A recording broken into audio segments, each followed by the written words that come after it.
Good afternoon. My name is Bashir Fancy. I'm the CEO and Chairman of Canadian Information Processing Society, otherwise known as CIPS. I'm reaching out to you today not only to wish you all the very best for 2017, but very quickly recap where we've been, where we've come from, where we're headed, and what the excitement and stories, or the challenges we've gone through and the challenges we still must overcome. So very quickly, Canadian Information Processing Society was formed in 1958 by Professor Kelvin Gottlieb, or Kelly Gottlieb, who was also known as the father of computing in Canada and a recipient of the Order of Canada. He sadly passed away in October 2016 at the age of 96, and I was privileged that I had the opportunity to actually talk to him about some of the issues and challenges we are working on. So Canadian Information Processing Society is all about ethics, standards, education. We accredit universities, colleges. We provide certification for those people who meet the requirements. So that's one part of it, and I'll talk in greater detail about that. We are not a lobby group. CIPS is mostly run by volunteers. We are represented right across Canada and have provincial boards as well as the national board, and we're fortunate that we've attracted some very good people, and especially in the last 12 months we've attracted some fantastic people because the challenges and tasks ahead of us are quite interesting. The pace of technology has changed rapidly. I mean, every day you see new changes. But one of the challenges we deal with is that human nature does not change, and that creates its own problems. So that's one part of the problem. Second part of the problem is also millennials entering into the workforce, or have been in the workforce now a while, have actually been let down as far as I'm concerned, in that the way they're going about it, everybody's looking for instant gratification. Social media is like any other thing, has to be used properly. If you don't, then it takes control of you. So it's true of technology or anything else. And patience has always been the virtue, that you deal with things, you learn, you build relationships, networking. So that becomes very critical. Now for Canadian, and I will address that very briefly through a couple of slides that are there that you will find very, very useful. What is actually very interesting for us is that while we want to ensure that all the knowledge, skills, mentoring, all those body of knowledge are in place, one of the key critical requirements is that it's done with highest ethics and integrity. Why do I talk about it right at the start? Is because a recent study in Europe, and there are several studies done, actually point to the fact that the ethics and integrity in IT profession are taking a hit. I believe that Canada is not immune to it. We see the same problems here. So we need to make sure that we work with all the stakeholders to correct it. Who are the stakeholders? They are the students in schools, in colleges, in universities. There are the corporations. There are people who work in the corporation's existing workforce who are our members, because our members are students as well as the existing workforce. The municipalities, the communities they live in, the provinces, and of course Canada, because everybody knows that this year Canada dropped to the 10th place globally in competitiveness. That should not be surprising to people who are watching what has been going on. That needs to get corrected. We need to get our youth strategy in gear. We need to make sure that women in IT are encouraged, and we bring more of them into the place, so that not only is the knowledge transfer occurring, but we are actually doing the right thing in the right place, right time. So without much further ado, having talked about that, I will actually tell you a little more about CIPS and what the certifications are and why it is really worthwhile for you to get involved in many ways, as a member, as contributor. Right then, as I talked about Canadian Information Processing Society, the couple of things I want to answer today, looking back, where we are and where we're going. So what is CIPS and why join us? So let's talk about that. I've already briefly talked about when we were founded. Canadian Information Processing Society is the only organization in Canada as far as IT is concerned, with a legally recognized designation for IT professionals. So that's a very important. Now I'll talk about more about that. CIPS is committed to ensure that Canadian IT professionals possess the best skill sets, expertise, current and relevant knowledge, and that they execute with duty of care, highest ethics and integrity, and in the best interest of their organizations, their communities, Canada, and of course ultimately themselves, basically enhancing the profession as well. I'll talk about duty of care more in a minute. Canadian Information Processing Society, CIPS, was the actually founding member of IFIP. IFIP is International Federation of Information Processing, and numerous countries around the world are part of that. It sets standards, and it's a very important organization. They've just put out a paper. I'm on the board of that organization. As I mentioned, we are founding members. IP3's organization, professional organization, part of that. This paper and this document, that's why I provided you the link. I really hope that people will take time after going through this presentation to actually look at and read that presentation. It's about duty of care. What happened at organizations like Volkswagen and many other places shows you that is not necessarily been happening, and again it comes back to ethics and integrity. So I hope people will take a look at that. There is this other presentation about from Simon Sinek on millennials in the workplace as to what the challenges they're going through. I referred to some of them right at the start, but let me not take anything away from this. If you can spend some time to hear this presentation, I think you'll be quite impressed with what the challenges are and how do we go about fixing them. Now, I have already mentioned that CIPS is not a lobby organization. We are all about standards, education, professionalism, code of ethics, promoting women in IT, developing leadership skills, developing leaders, and I will talk about that. Mentoring youth IT programs is critical, and of course ensuring at all times that the skills remain current and relevant. Just because you were able to do something yesterday doesn't mean it will work tomorrow unless you are upgrading your skills. Vice versa, just because you failed yesterday doesn't mean you will fail tomorrow, because things have changed, so everything has to be approached properly. CIPS regularly invites global speakers with expertise in their field to present to all its members. We do 2 webinars a month. It's all about educating and sharing the knowledge. So I hope that people will participate. We also do special interest groups, training sessions, mentoring, upgrading the standards, body of knowledge, promoting ethics and professionalism. That to me is very important, because that's a big area of challenge. Now, I mentioned right at the start about certification and accreditation. So CIPS has been accrediting universities and colleges for the past 40 years, although we've been in existence since 1958. We've been doing this, and I have to always say a big thank you to our team of accreditors who are based right across the country. They do come from universities and corporations to make sure that they validate the programs, computer science program at universities. Now, those students who graduate from the programs that have been accredited at the colleges or universities, once they do that, they are able to avail themselves of AITP, Associate Information Technology Professional. What that means is the person has received their educational requirements, are now missing practical hours.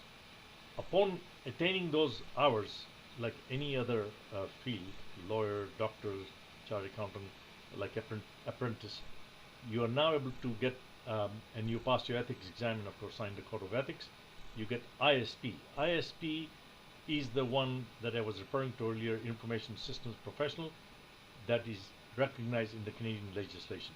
So very important. Those individuals who enhance their skill sets, experience to execute much higher level. In other words, they are understanding the business side of it and the technology, so they can now influence, lead, strategize, do many other things based on the global standard, are able to apply and attain, if they meet all the requirements, ITCP designation that's globally recognized. So very important that we're doing this. So it's AITP when you graduate from universities, colleges, ISP when you actually meet all the bars and you get proficiency in information technology, and ITCP when you are now able to do both sides of the business. So very important. CIPS provides many different paths to certification. As we all know, there are people who come through this field or into this field many years ago, I guess Steve Jobs and people like that come to mind, but in fact you may know some people in your own organization who may not have gone to universities or colleges, but they entered the IT field and probably have much superior, far more superior knowledge than somebody that might have been. So there is a path for people like that through expertise, experience to achieve those certifications. Um, and so it's important that we don't leave anybody behind. We also do evaluations for people that are in the workforce, or those who want to get into the workforce may have usually come from overseas. So this is actually a good way to review, even within the organization, if they've got skill sets, there are gaps, and how they should fix them. Now, CIPS is undoubtedly the leader in Canada in accreditation thanks to the excellent team I just talked about. Make no mistake, we've been doing it for 40 years and we're very good at it. An example of this type of thing I wanted to do is I've taken slides from a few years, is that CIPS was involved in the development of the business technology management, or BTM, and the BTM AC was set up. This was done after CIPS and CCIT out of Ottawa, which is the organization based out of there, about Coalition of Information Technology, went into the federal government and made a proposal to get some funding to develop the BTM program, which we did do. And Simon Fraser University was the first one that was accredited jointly, and CIPS played a significant role. After all, I have mentioned earlier that we have done significant amount of work in body of knowledge, in the accreditation process. We have the expertise. So is it surprising that who was involved in building those things? That's why I put it up there for people to see. So CIPS has had its hand in a lot of different things, in contributed in a lot of places, is what the whole point is. Now, if you're a student, you should be happy that effective of this year, we have waived all fees and you can participate fully in everything that CIPS offers. This is regardless of whether the university you're going to or college you're going to has been accredited or not. You can participate fully. You can attend our webinars, training programs, and it doesn't cost you anything. You can go to our website and look at blogs. You can also avail yourself for mentoring. So this is actually quite interesting. And when they get the job, even then the fees are actually phased in over a 3-year period. If you are in academia, a university professor, or at college, you can take advantage of the facility we are providing at the moment to get them involved at no cost whatsoever, to make sure that they are part of this. Now, I touched briefly on the fact that Canada dropped to 10th place globally in competitiveness, and it's time for that to change. At CIPS, we believe we have a very strong role to play here in making sure that this changes. And then obviously we work with our partners. Nobody does anything by themselves. And we want to ensure that we enhance the skill sets and keep them current, enhance professionalism, promote ethics and integrity. That needs to get ingrained and baked into everything and not just painted on, because we are seeing challenges there. As I mentioned, the study has shown. And when you look at those two presentations I have referred to and provided the links, you will see what I'm talking about. This leads to especially knowledge transfer through networking, because one of the problems right now is with the social media, we are losing that art of networking. You see, even in organizations, people are in meetings and the cell phones are going and they're looking at that every 2 seconds rather than where these things need to go. So that can actually take its toll. I didn't say that you don't use it. I said there's a way to use anything. Just like the reference to the gambling, that if you go and enjoy one time or rarely, that's not a problem. When you get addicted, it is a problem. So improving productivity is very important. And so we are there to help assist individuals to perform better, and by extension their organizations. Now, when you get a chance, please do go to www.kips.ca and you will see more about who we are, what we're doing, and how we're doing, and get involved as members, as pursuing the accreditations, rather certification for especially individuals. If you are universities, and certainly accreditation. Now, I put the slide up because of especially about women in IT, which is really important. We're seeing Not enough women are getting involved in IT, and a lot of people have talked to me from some important areas, and I think we need to fix this problem. Uh, Sandra Day O'Connor is Supreme Court Justice in the United States, and she made this quote is actually brilliant. I think the important thing about my appointment is not that I will decide cases as a woman, but that I am a woman who will decide cases. That's actually fantastic. We can't lose sight of that, and we want to promote. So we got the programs, because I can't take up all your time here and drill down, but we will be doing that. To me, the essence of professionalism is a commitment to develop one's skills to the fullest and to apply that responsibly to the problem at hand. Professionalism requires adherence to the highest ethical standards of conduct and a willingness to subordinate one's narrow self-interest in pursuit of the more fundamental goal of public service, which means your companies, your communities, and this applies to everybody, not individuals, applies to corporations too. It means doing things right and doing the right things. Individuals must not ignore the unwritten contract that boils down to ethics, integrity, and professionalism. I mean, when you get engaged as a consultant or you work in a company on a contract and you sign an agreement, that is one part. But there is an unwritten contract that requires you to do all this other stuff, and you must do that. That is the difference. Ethics is actually a minimum standard that is required of all the IT practitioners, while professionalism requires a higher standard expected of all the IT professionals. And so, very important that this does occur. The last part, as I wrap this thing up, is that we do not accomplish anything in this world alone, which means all the various stakeholders, which is our members, the organizations, the communities, the provincial government, the federal government, all play a significant role in here if we're going to fix this problem. CIPS will certainly do its part, and we've extended our hand to all these entities, and we're hoping that we will get that support so we can actually start to make a big difference. We have been doing that for many years, and now we need to kick it up another gear into the new, I guess, dimension where it's going.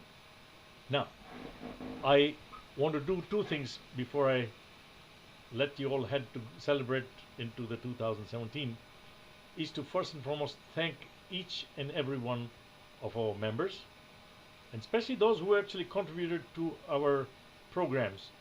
I want to thank each and every one of the board members right across the country, whether they are provincial or national, because we rely on them every day. Majority of this are volunteers, and they do a fantastic job. I mean, CIPS didn't get here and survive this length of time and doing well by itself. It required some very good people to be involved, and I'm really glad that, so I am privileged in fact to be playing this role, and I'm hoping that we'll continue to attract. We have done this year some fantastic people to the board, and so I want to thank each of them. I want to thank the communities which we live in and who have provided us support. As an example, the city of Mississauga and their hierarchy at the top have actually given us tremendous support to hold our events, special interest groups, webinars, right in their facilities, and provided us all the facilities. That is fantastic. We're in negotiation with the City of Toronto, City of Brampton, and we want to take this model right across Canada so that this relationship exists within the communities and the cities and the municipalities in all cities of Canada, especially where it's possible.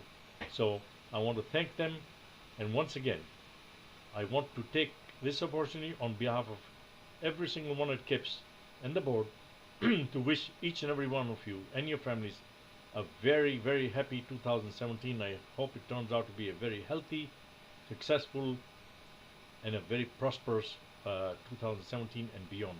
And we'll be there with you, so do join us.